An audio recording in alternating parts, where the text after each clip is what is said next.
Hi, it's Robin, certified nutrition specialist and the creator of Necessary Nutrition Vitamin D. Today we're talking about 10 foods to avoid if you have high blood pressure or you are pre-hypertensive. So here are 10 foods to avoid, and I'm also going to share with you some solutions for you.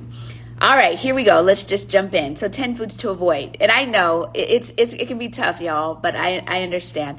So number one are canned foods. So I love fruits and vegetables. And when people ask me, well, what about canned fruit or vegetables? And I say, not so much, because in order to have the vegetables survive on the shelf for a long time, in that case, there's a lot of sodium there to preserve it. So the number one food to avoid if you have high blood pressure are canned foods. Number two are deli and processed meats. So processed meats like your hot dogs and sausages and the deli meats that we might enjoy. So that's number two. Number three is going to be microwaved foods.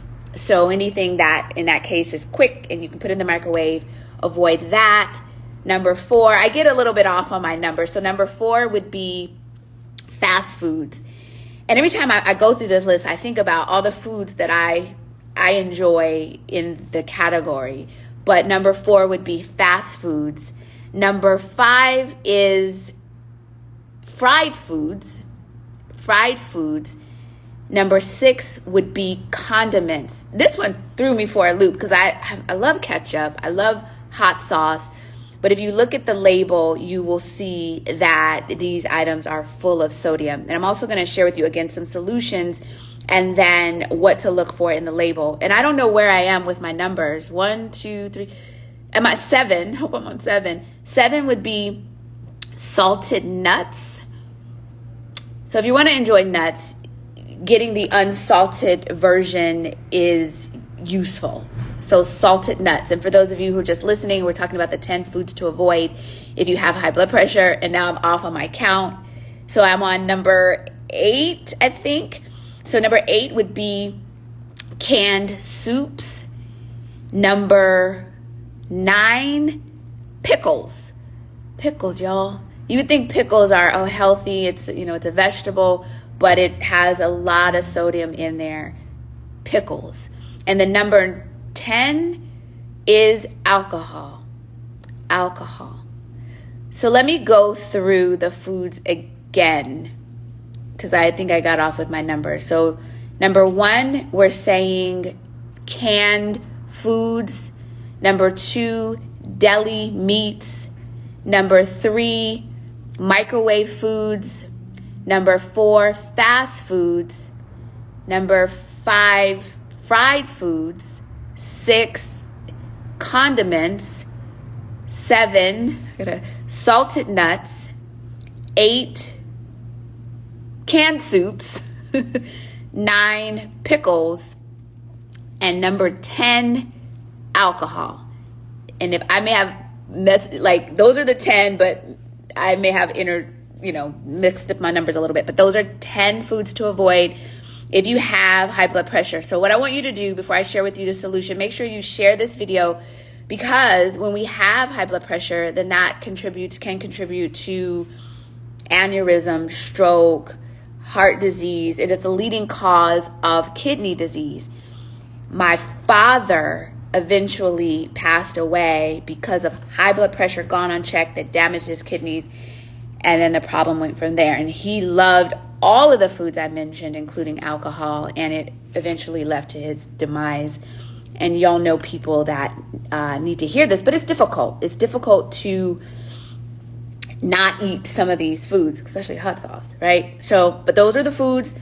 And then some of the solutions are as follows. So you can, actually, let me say this too. And you may not know this, that a low vitamin D levels can contribute to high blood pressure. So not having your vitamin D levels in its therapeutic range can be a sign or symptom that your blood pressure or your vitamin D levels are low. So I'm going to put a plug in about the vitamin D after I give you some solutions. But that being one of them is making sure that you have your vitamin D levels checked. But let's talk about the other solutions that you can deploy for blood pressure support. So one of them is reading labels. So if you have high blood pressure, you want to stay underneath the radar, then having 15 milligrams a day, which is hard to do if you're eating the foods that I mentioned. So look at the labels. And if you're eating foods that don't have a label, be it whole foods and fresh foods, then that is helping so much.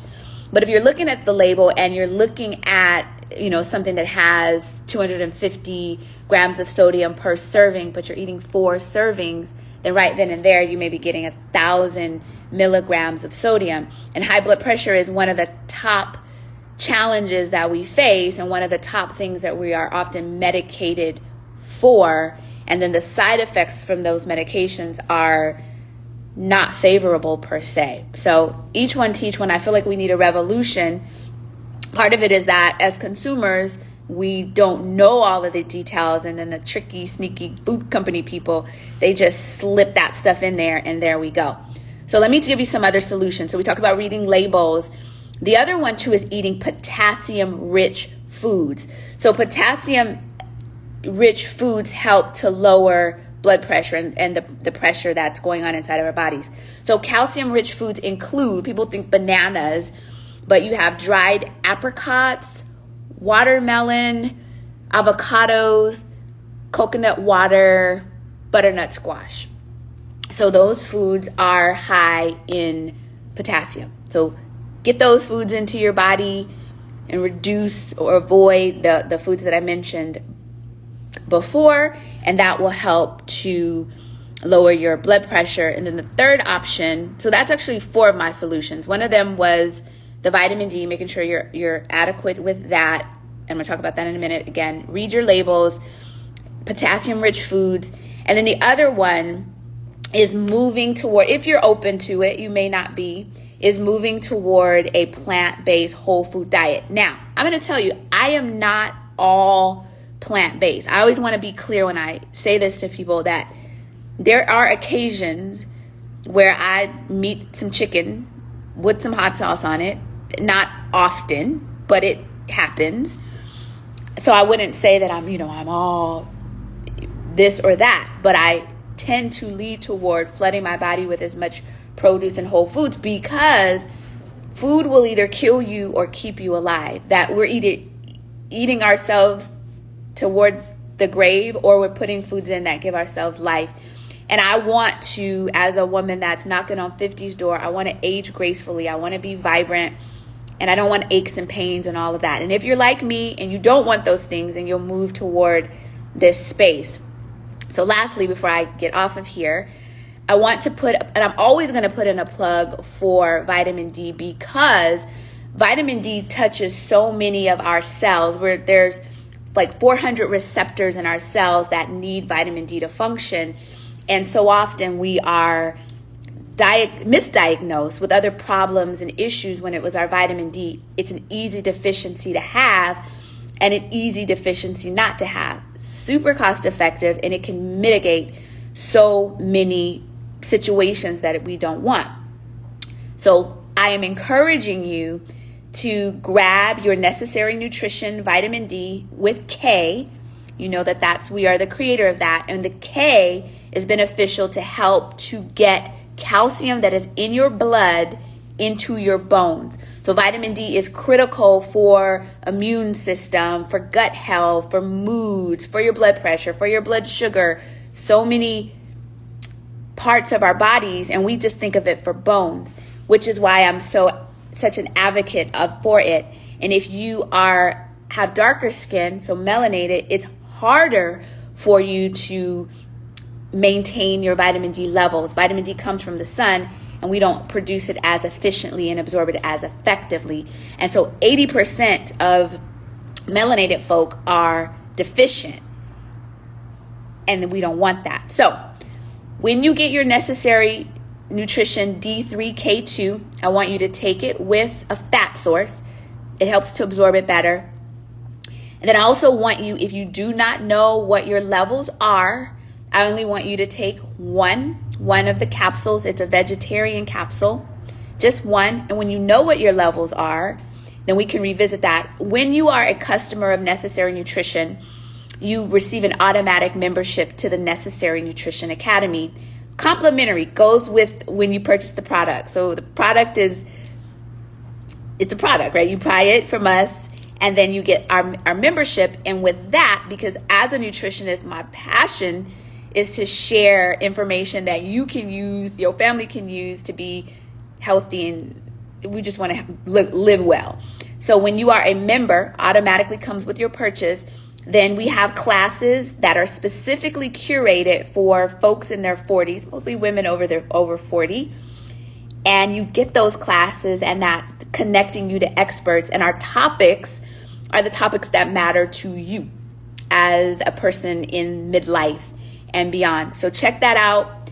Go get your vitamin D3, K2. We have vitamin D without K, but that's the one that I'm recommending unless you're on a blood thinner. Vitamin D3, K2. Do your research and so you understand what K2 really is. I mentioned it, but I really want you to know that, because maybe you're watching me and you don't know me. So I want you to vet all of the information. Also, when you're a customer, I am a nutritionist and I always want to be of service to you. So when you have questions for me, I will be there to answer them for you. I think that I've said it all. Also, I have something complimentary to share with you, is that I've created a anti-inflammatory nutrition guide. Go and grab that too. So grab your vitamin D, grab your nutrition guide, and let's hang out. All right. Peace and blessings. Have a blessed day. And I'll talk to you next time. This is Robin. Take care.